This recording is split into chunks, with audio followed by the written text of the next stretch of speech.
뉴스야 시작합니다. 정치부 김보건 기자 나와 있습니다. 첫 번째 물음표 볼까요? 네, 첫 번째 물음표는 친문, 법사위원장 양보로 준비해봤습니다. 네. 민주당이 합의를 뒤집고 자신들이 국회 하반기 법사위원장도 맡겠다고 주장을 하고 있는 것으로 알고 있는데 그런데 친문 진영에서 양보하자는 얘기가 나온다는 겁니까? 그렇습니다. 이재명 의원이 이 선거 패배의 책임론을 강하게 주장하고 있는 친문 진영을 중심으로 그런 얘기가 나오고 있습니다. 네.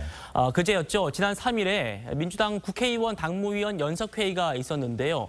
이를 전후해서 계파별로 소모임들이 열렸다고 합니다. 그런데 친문계 의원 모임에서 한 당권 주자급 의원이 이 법사위를 여당에 주는 것으로 이재명계와 차별화하는 게 어떠냐 이런 의견을 냈다고 합니다.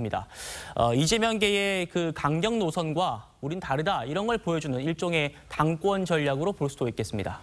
그동안 문재인 정부 5년을 돌아보면 친문 진영에도 강경한 분들이 많았었는데 그런데 상대적으로 이재명 의원 지지층이 더 강경하다 보니까 이런 차별화 전략도 나올 수가 있는 거군요. 그렇습니다.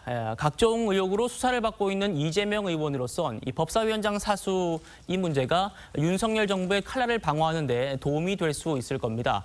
하지만 친문 쪽은 아무래도 장기적으로 이 재집권을 목표로 이 반성과 쇄신에 방점을 두고 있죠. 그러다 보니까 이 선거 민심과 또 향후 전국을 바라보는 시각 자체가 다른 거고요. 법사위원장 합의를 깨는 것 역시 순리에 맞지 않다는 게 친문 쪽의 길이로 연결이 되는 분위기입니다. 그럼 친 이재명계 의원들의 입장은 어떻습니까?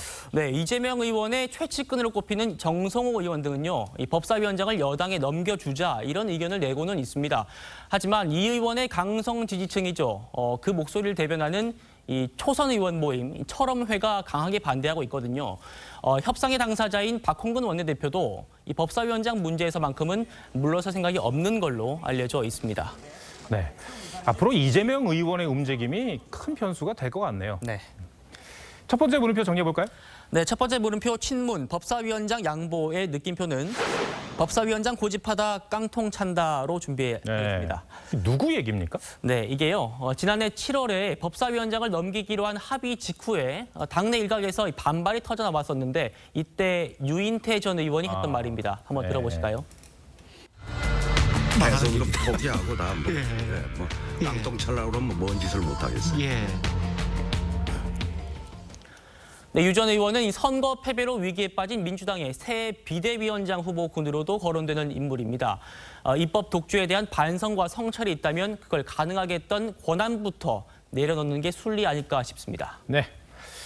두 번째 물음표는 뭡니까? 네, 두 번째 물음표는 김어준 퇴출 시나리오입니다. 네.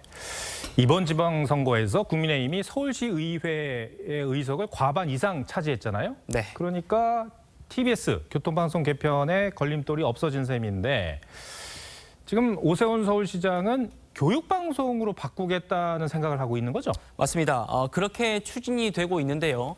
오 시장은 그동안 시의회의 반대 때문에 이 정치 편향 논란이 있던 TBS에 손을 대진 못했었습니다. 지난 1년 동안 90% 이상이 민주당 시의원들이었습니다. 정말 죽는 줄 알았습니다. 무조건 반대하는 데는 이길 사람이 없습니다. 제가 속이 수검정이 됐어요. 그러면 이제 어떤 방식으로 TBS 개편을 추진을 하는 겁니까? 네, 저희가 오 시장 측에 문의를 해봤는데요. 네. 새 의회가 출범하는 7월 1일에 민간 합동위를 구성하고 또 전문가 용역을 바로 발주해서 TBS 개편을 바로 시작할 예정이라고 말을 했습니다. 이 진보 진영에서는 김어준 퇴출 작전 아니냐 이런 말들을 하고 있죠. 그렇죠. 김어준 씨도 자신의 방송에서 똑같이 주장을 했습니다. 그냥 저만 퇴출시키면 되지 무슨 억지스럽게 그 방송입니까? 네, 오 시장 측은 김 씨를 퇴출시키는 게 목적이었다면 1년 전에 했을 거다 이렇게 일축을 했고요. 또 국민의힘 김근식 당협위원장은 김 씨가 스스로 나가면 합리적인 토론을 거쳐서 새로운 방송 역할로 조례를 개정할 것이라고 말하기도 했습니다. 네. 시의회가 조례를 바꾸는 건 이제 어렵지 않아 보이는데 또 다른 걸림돌은 없습니까? 있습니다. 이 방통위에서 바로 사업 변경 허가를 받아야 하는 그런 문제가 남아 있습니다. 하지만 방통위에는 임기가 내년 7월까지인 한상혁 위원장을 비롯해서 문재인 정부에서 임명된 인사들이 고위직을 차지하고 있죠. 그래서 난관이 예상됩니다. 방통위는 신청이 들어오면 이 교통방송의 유지 필요성 또는 이 교육방송 전환 필요성 등을 다양하게 검토할 것이다 이런 입장을 냈는데요. 조례를 개정해도 쉽게 결정을 내리지는 않겠다 이런 의미로 해석이 됩니다. 또 다른 관계자는 사실상 새로운 사업자를 승인하는 것과 비슷하기 때문에 만만치는 않을 것이다 이런 의견을 밝혔고요. 또 신청을 한다고 해도 서울시로 주파수가 또 배정이 될 수 있을지 모르겠다 이렇게도 말하기도 했습니다. 네. 김어준 씨는 최근에도 또 편향 논란이 일어서 인권위 진정까지 들어갔죠? 맞습니다. 먼저 들어보실까요? 윤 대통령과 부인 김건희 씨가 용산 대통령실 청사에서 대통령 집무실에 나란히 앉아있는 사진도 부인의 개인 팬클럽을 통해 공개됐는데